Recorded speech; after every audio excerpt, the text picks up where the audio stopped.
February 10th, 2010, and the snow kept falling.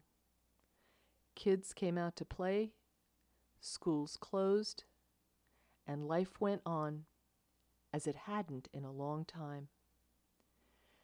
Main Street was quiet and still,